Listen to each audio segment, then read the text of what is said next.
La plus grosse erreur que je vois les consultants dans l'IT commettre lorsqu'ils sont en mission, c'est d'être individualiste. Moi-même, je l'étais par le passé. En réalité, je ne jette pas la pierre sur ces consultants. C'est une caractéristique qu'on a développée durant nos études, que ce soit au secondaire, à l'université. Tout le temps, on remettait des travaux individuels. Ça fait en sorte qu'à chaque fois qu'il y avait un travail à produire, ben du coup, on se précipitait, on rentrait à la maison, on faisait notre truc et ensuite on l'envoyait à l'enseignant. Ça fait en sorte qu'on n'a pas appris à se rendre disponible pour les autres. On n'a pas appris à apporter quelque chose aux autres. Non. On ne pense fondamentalement qu'à notre hiérarchie, à faire plaisir à notre hiérarchie. Et on ne voit pas les gens qui sont autour de nous. On ne voit pas les collègues, etc. Bien évidemment, on discute à la pause, etc. Mais quand il faut produire des choses concrètes, et du coup, on retourne dans notre bureau, on fait notre petit travail et tout, et on l'envoie. On s'en fout de savoir qu'est-ce que les autres ont fait, est-ce qu'ils ont besoin de nous, etc.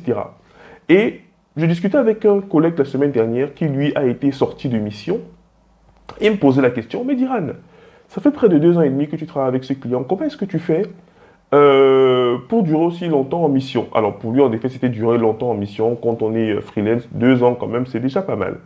Et ce que je lui ai dit, c'est que, euh, en gros, moi, quand je travaille chez un client, je ne viens pas pour ma satisfaction personnelle. Je viens pour satisfaire une équipe. Qu'est-ce que ça signifie?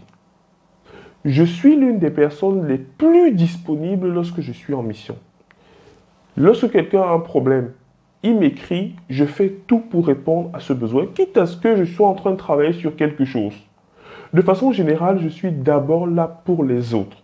Donc, in fine, je ne suis pas le plus doué, mais tout le monde dans l'équipe sait que s'il m'écrit, il aura une réponse. Et je mettrai même ce que je suis en train de faire en pause. Et je pense que c'est cet altruisme-là que beaucoup de gens ont perdu.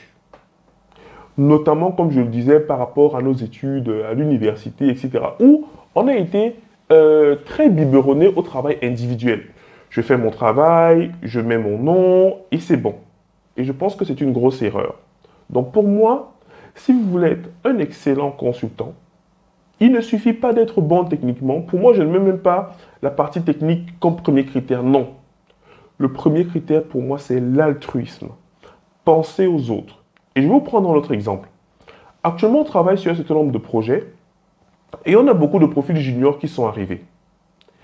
Imaginez donc que moi, je me mette à travailler de mon côté, tout seul, en tant que profil senior. Voilà, je fais mes trucs, je livre, le client est content. Mais est-ce que je serais capable, moi seul, de produire ce que toute l'équipe, environ 5 personnes, aurait produit? Ça veut dire que ce que moi je fais, c'est que je suis plutôt en support de ces profils juniors pour pouvoir les aider en fait à monter en compétence sur les stacks du client. Et résultat, on a beaucoup plus de livraisons que nous faisons au quotidien.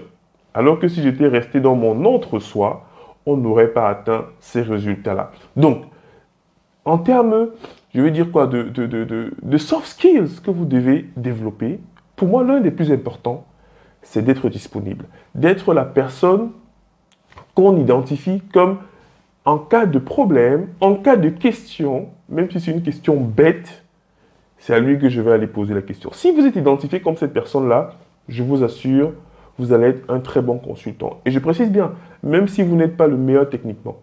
Souvent, on a même fait partir des gens qui étaient bien plus doués techniquement que moi. Donc, ça veut dire que fondamentalement, le client est satisfait lorsqu'il voit une équipe soudée, une équipe où les gens s'entraident, se tiennent la main, parce qu'il sait en réalité que cette équipe-là, s'il y a par exemple un problème, quelqu'un qui parle, Diran qui parle, on sait qu'il a déjà transmis son savoir, sa façon de faire, les stats du client aux autres personnes.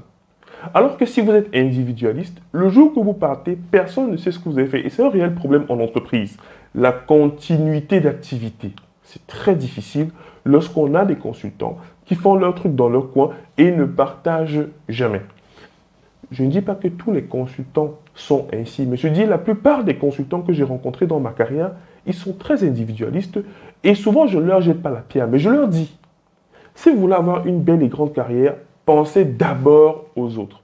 Pas seulement à votre manager, à faire plaisir à votre chef ou à votre manager. Non, faites aussi plaisir à vos collègues, même si cela vous coûte du temps. Aujourd'hui, il y a beaucoup de choses dont je suis gratifié en entreprise parce que je suis identifié comme l'une des personnes qui répond toujours aux questions qu'on lui pose, toujours. Et qui sait se rendre disponible. Quelqu'un a un bug, je lui dis, partage-moi ton écran, je viens regarder. C'est pas parce que je suis le plus brillant ou le plus intelligent de la mission, non. C'est parce que j'apporte du support aux autres, même si c'est sur mon propre temps. Voilà. Et je pense que c'est une des caractéristiques qui vous permettra d'aller très très loin. Bien évidemment, on ne néglige pas la technique. Il faut continuer à travailler, il faut continuer à s'améliorer. Mais pour moi, l'élément le plus déterminant n'est pas votre compétence purement technique, mais vos soft skills. Je parle encore de soft skills. J'en ai parlé notamment en début de semaine avec les caractéristiques pour être un bon freelance. Il y a aussi cette partie altruisme-là. Arrêtez de faire de l'entre-soi. Regardez, levez la tête, regardez autour de vous. Partagez ce que vous avez au quotidien. Au quotidien.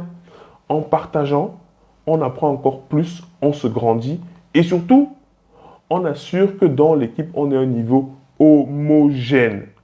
C'est très difficile si vous êtes très bon tout seul, mais quand vous allez parler aux gens, ils ne vont rien comprendre. Et quel est l'intérêt pour le client de vous garder vous?